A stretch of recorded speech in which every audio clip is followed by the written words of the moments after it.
How's it going, everybody? Thank you guys so much for stopping by. My name is Tyler, and today we're going to be talking about storage.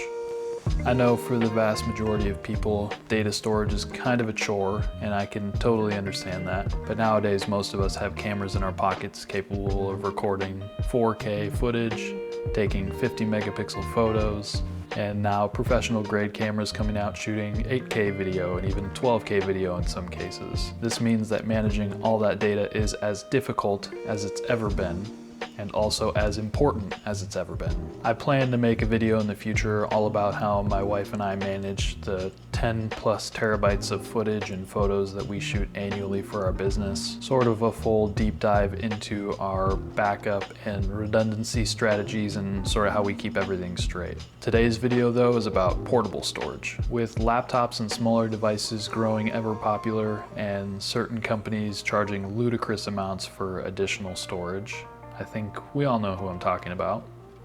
If you don't, I'm talking about Apple. So many companies nowadays are guilty of that, but Apple's kind of just the most egregious with it, in my opinion at least. Anyway, because those internal storage costs can get so expensive, external storage is often a great way to save some money, and it gives you a little bit of flexibility. One thing you may not have thought about though is building your own external storage device. But with so many options for portable SSDs on the market, why would you even consider building your own drive? There's a few advantages, but I'm gonna start off with the most important, and at least what appealed to me the most was just being able to save some money. On average, sort of what I accumulated is if you go with the small M.2 style drive and you use an external enclosure, you can save about 50 bucks if you build your own compared to buying a pre-assembled external SSD. I'm talking about these little guys that you can fit in your pocket, carry around. I'm gonna throw up sort of a full diagram on the screen of how I calculated how much you'd save, a few different examples of buying pre-assembled external SSDs and buying the drive separately and the enclosure separately and assembling them yourself. An additional benefit to building your own drive instead of purchasing one pre-assembled is you have full control over what drive you use, which is really nice. You can sort of pick how much you want to spend on the drive. If your requirement is to have the fastest possible storage, you're in control of what drive you put in there. If you just want the cheapest possible drive, you have that option too. One thing to note in this instance is if speed is of paramount importance to you, when building or even buying an external SSD, your limiting factor speed-wise is going to be the USB interface. Once again, I'll throw some information on the screen regarding the max possible speeds you can get from the USB interface. For example, most enclosures you can purchase nowadays are capable of speeds up to 10 gigabits per second. One thing to note, gigabit does not equal gigabyte. 1 gigabyte is equal to 8 gigabits. When you're looking for actual speed, you can take the 10 gigabit per second speed, divide it by 8. That comes out to about 1250 megabytes per second. That's advertised speed. A lot of times your actual speed in day-to-day work is going to be just a little bit slower. 1250 megabytes per second comes out realistically to around 1000 megabytes per second. So that's what I get with this drive because the enclosure is only rated for up to 10 gigabits per second. In reality, the drive itself is rated for around 6800 megabytes per second write speed and I think 7300 megabytes per second read speed. So obviously I'm not going to get those speeds because I'm limited to the speed of the USB. If that's all a little bit confusing to you, just understand that what's going to limit you in speed is your USB enclosure. If you purchase a drive, put it in a USB enclosure and see that your speeds are not as fast as the drive advertised, it's probably the USB enclosure or the USB interface in general that's causing that drop in speed. You can take a look around and see if you can find a Thunderbolt supported enclosure.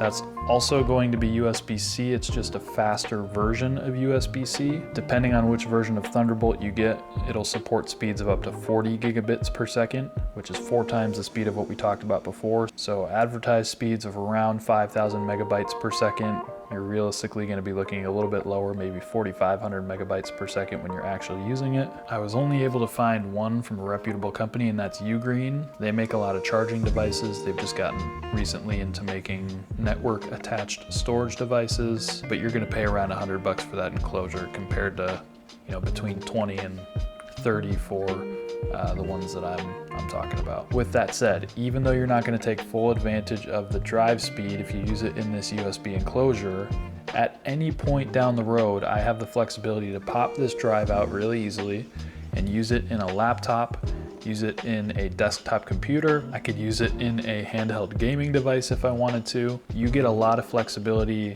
with these drives.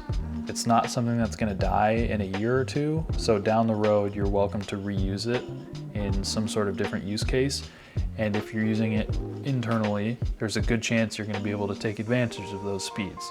So just know, you're gonna save some money purchasing your own drive, but you'll also have the option to use it in a different way later, and you'll actually take advantage of those advertised speeds of the drive. And another advantage is just that it's fun to tinker. If you're someone like me that likes tinkering with things, building things, fixing things, exploring some of the ins and outs of different tech-related things, this might be something that's fun for you. With those few advantages, there are also a couple of disadvantages. Obviously, it's more work to buy two separate items and put them together than it is to buy one completely assembled item. So if you're not someone who likes to tinker or mess around with that kind of stuff, buying a drive all assembled on its own is probably a better option for you. With that said, I'll show you how I put this together. It took me about 30 seconds, super easy. There's instructions that come with the enclosure. One other disadvantage is depending on which enclosure you get, it may not be quite as robust as some of the pre-assembled drives that you can buy. I know SanDisk makes a fairly rugged drive that has like rubber all over it.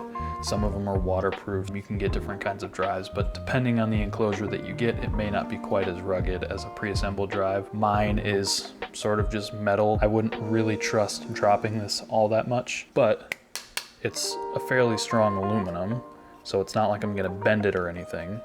It just may not be waterproof or super drop resistant. With all that said, let's get into actually assembling the drive. When I say build or assemble, I'm really kind of exaggerating a little bit. It's like putting a few Legos together, but I'll show you how it's done. Like I said, this should be super quick and easy. I've got the enclosure here. This is the Best Buy Insignia store branded enclosure. Like I said, I'll have links in the description to these things, but there's a whole bunch of different options for enclosures that you guys can go with. And I've got my drive here.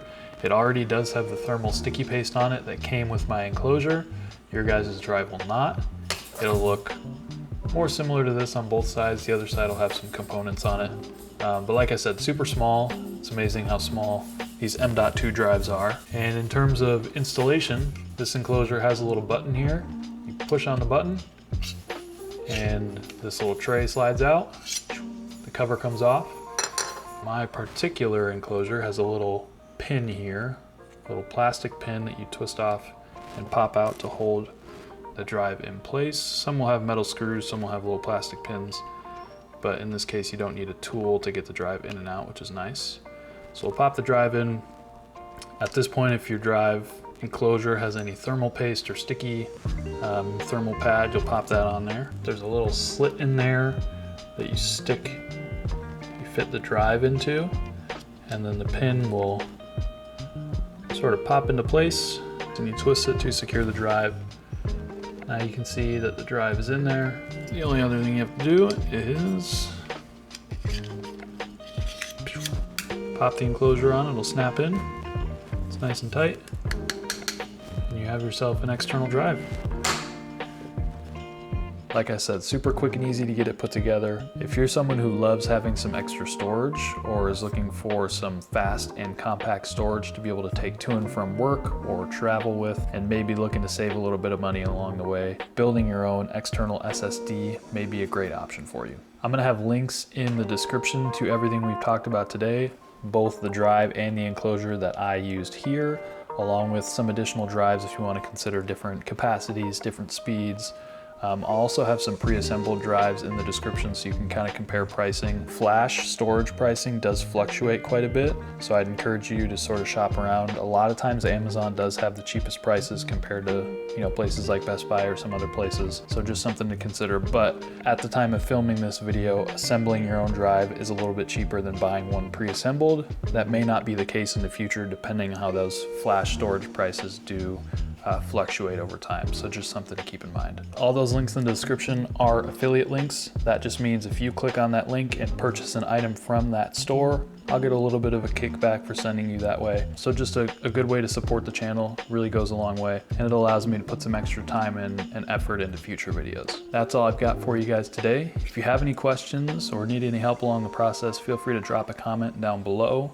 I will do my best to get back to you as quickly as possible. If you enjoyed the video, definitely leave a like on it. And if you're at all interested in seeing future content from me related to this, related to videography, related to drones, any of that kind of stuff, definitely subscribe. Thanks again for stopping by, and we'll see you in the next one.